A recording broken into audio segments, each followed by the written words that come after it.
Bonjour, je suis Eric, je suis infirmier, j'étais infirmier, je travaillais aux soins intensifs de neurologie. Avant, j'avais travaillé 17 ans et demi en tant que sapeur-pompier de Paris.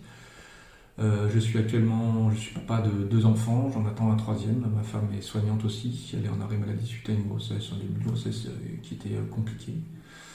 Je tiens à témoigner aujourd'hui pour déjà éclairer un peu les gens, pour pas qu'ils puissent dire un jour oh là là, on ne savait pas.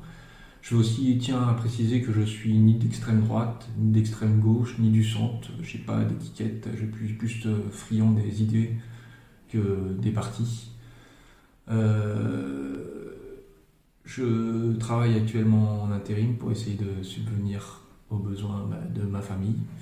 Je vis et j'attends les décisions au jour le jour, dans une tension permanente, les décisions d'un gouvernement qui, je pense, va jusqu'au bout en serrant les fesses pour attendre les élections présidentielles à venir.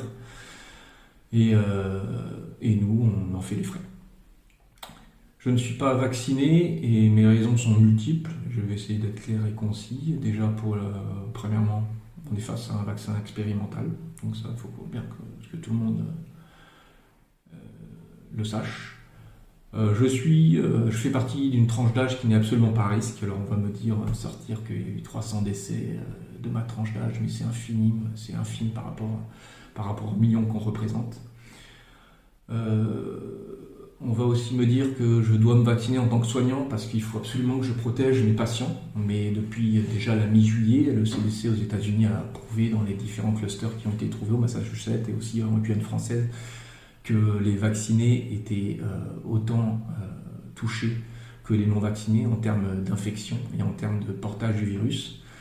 Donc je trouve que c'est un argument qui ne tient absolument pas. J'ai aussi mon expérience personnelle à l'hôpital qui m'a montré que les médecins avaient énormément de réticence à signaler, que c'était aussi compliqué de signaler.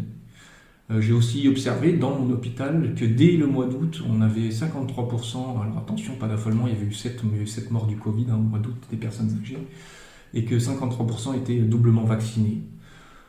Voilà, et j'ajouterais aussi qu'on a on a encore une explosion des effets secondaires signalés. Alors je ne dis pas qu'ils sont tous liés à la vaccination, mais en tout cas, ils ont été signalés comme étant potentiellement liés à la vaccination.